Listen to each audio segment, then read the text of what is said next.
आया होगा वो उतना दोबारा फिर वापस इसी में लगा दिया। अब फिर किसको इकट्ठा करना है, मतलब ये चलता रहता है। उनको पूछो, कोई सुखी नहीं है, मतलब पैसा है ही नहीं। लोन से माल उठ जाता है, उधार में आ जाता है, लोगों के बीच में उधार में चला जाता है। तो बहुत दिखते हैं परिवार में, लड़ाई झगड़े होते रहते हैं, खुशियां नहीं है। कितने हम कई बार सत्संग भी सुनते हैं, अच्छे लोगों के विचार भी सुनते हैं, फिर थोड़ी देर में झगड़े हो जाते हैं। तो उसके पीछे आज जो मूल कारण आ गया ना, वो आ गया पैसा। अगर पैसा नहीं होगा तो झगड़े होंगे, और जिसके घर में पैसा, क्या वहां झगड़े नहीं होंगे? वहां भी झगड़े होंगे। अगर वहां का माहौल अच्छा नहीं होगा तो उसमें प्रेम नहीं होगा, सत्संग नहीं होगा, यानी कि अच्छे लोगों की बातचीत नहीं होगी, घर का माहौल ठीक नहीं होगा, तो वहां भी झगड़े होंगे। लेकिन ये सिस्टम में हमने जब शुरुआत किया एजुकेशन होते तो इसलिए शुरू किया कि यहाँ पर एक दूसरे का साथ देने का सिस्टम है ये। जब तक मैं आपको थोड़ा सा बड़ी पिन पे ना ले जाऊं तो मुझे भी अगली पिन मिलने वाली नहीं है। अब संदीप जी से हम बोलते रहते थे आप रॉयल्टी पे आओगे, इनके जो नीचे के साथी हैं और इनके मित्र हैं वो भी सुनते थे। अब जब ये बात क्लियर होगी कि इनकी भी रॉयल्टी आ गई तो अब नीचे वालों को भी दिखाई देने लगी, हाँ मेरी भी रॉयल्टी आएगी। और रॉयल्टी अगर आपके घर में आ गई, जो मैं अभी बात बताई, पैसा है तब भी लड़ाई, पैसा नहीं है तब भी लड़ाई। अगर रॉयल्टी आ गई तो फिर लड़ाई नहीं, फिर तो प्रेम ही प्रेम है। और यहाँ हम सब ने मिलकर के इस बिजनेस को करना है।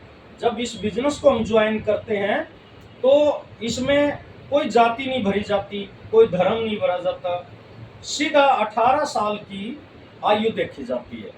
बाकी किसी स्कूल संस्था में जाओ, सब में जाति भी भरवाई जाती है, धर्म भी भरवाया जाता है। और राजनीति तो इतना बुरा हाल हो गया है, लड़ाई दंगे। भाई अगर कोई इस धरती को बचा सकता है ना, वो आरसीएम सिस्टम ही बचा सकता है। ये छोटा मोटा अभियान नहीं है जिसमें आप लोग लगे हो। और इसके अगुवानी के सैनिक आप लोग होंगे। इसलिए अगर छोटे मोटे कष्ट भी आ जाए तो घबराने की जरूरत नहीं।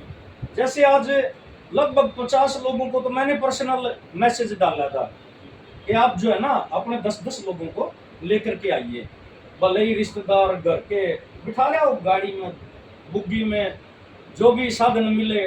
टेम्पो आजकल ये इलेक्ट्रिक बहुत आ रहे हैं, 5-5, 7-7 तो इसमें भी आ जाए हैं। चार्ज करें रात में, दिन में पूरी भीड़ लगा दी इन्होंने, घुमाए रहते हैं। लेकिन हमारा दिमाग वहां फंसता जा करके जहाँ लगता पता नहीं क्या मिल जाएगा। एक इलेक्ट्रिक ले ली, बस सोचा खर्चा ही नहीं इसका तो, और मैं भी कर लूँ, कितने कमा लेंगे, क्या हो जाएगा, कुछ नहीं होने जाने वाला इसमें। तो आपने बहुत प्रयास किया होगा फिर भी नहीं आए, कोई बात नहीं, चिंता कोई बात नहीं। कुछ जन्माष्टमी भी मना रहे होंगे, कल को व्रत रखने की तैयारी होगी, भूखे रहेंगे कष्ट करके, फिर थोड़ा सा सोचेंगे पता नहीं हमें कितना कुछ मिल जाएगा इस व्रत के करने से। लेकिन जिसका व्रत कर रहे हैं उसने के थोड़े कष्ट झेले थे क्या? कहाँ जेल में जन्म हुआ, उसकी बहनों को मार दिया गया, फिर किस प्रकार से वो पार करके कहीं गया, फिर छोटे से को पूतना भेज दिया, दूध पिलाया, मतलब उसको कंपटीशन होना चालू हो गया। यानी कि खुद जो भगवान, आप मान किससे मानते हो? भगवान, भगवान मनुष्य को मानते हैं जो प्रजा के लिए काम करता है, जनता के लिए काम करता है। हमारे यहाँ भी वो मेरे साथ हडवा साहब आया कर हैं, उन्होंने मजाक मान लिया। ये मैं पहली बार मेरे साथ मीटिंग में आए थे तो सुनील जी और दूसरे राठी साहब, यहाँ कई साथी बैठे हैं जी, तो उन्होंने बोला कि भाई सुशील भारद्वाज हमारे भगवान है। तो उन्होंने बड़ा चंपा सा माना कि भाई यूपी में भारद्वाज साहब को भगवान मानते हैं और दूसरी जगह भी भगवान मानते होंगे। क्यों ऐसा क्यों हो रहा? क्योंकि हम जो है ना तीज देखते नहीं, त्योहार देखते नहीं, बारिश देखते नहीं। जहाँ कमिटमेंट कर ली तो कर ली, एक छोटा सा काम किया था बस, और आगे बढ़े। लोगों के काम तो भगवान मानते हैं।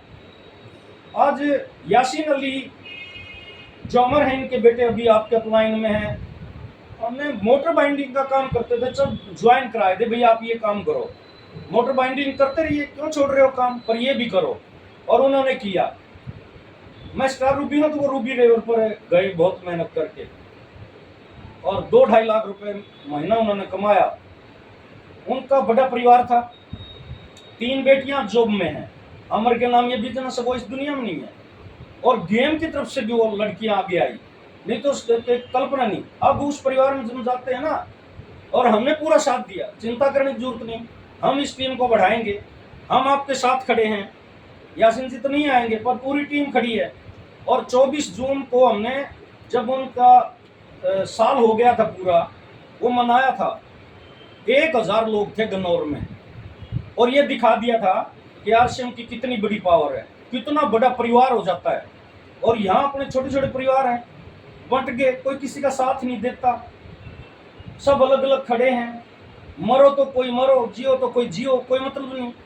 लेकिन ये सिस्टम है एक दूसरे को खड़ा करने के लिए। तो ये जब खड़ा करने के लिए है ना, हमने भी मजबूती से खड़ा होना पड़ेगा।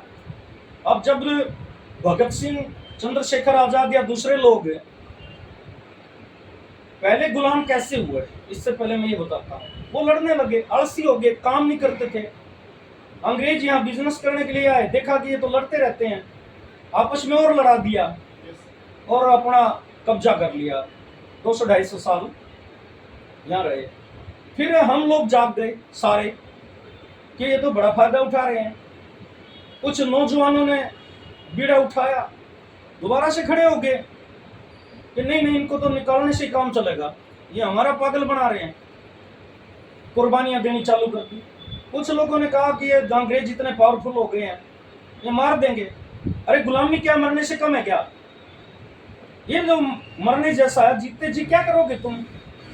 अगर आपसे वो इतने भयंकर काम करवा रहे हैं, ये रेल की पटरियां बिछाई है ना, ऐसे बैंत मारा करते वो किससे, लोहे की पटरी। पहले कोई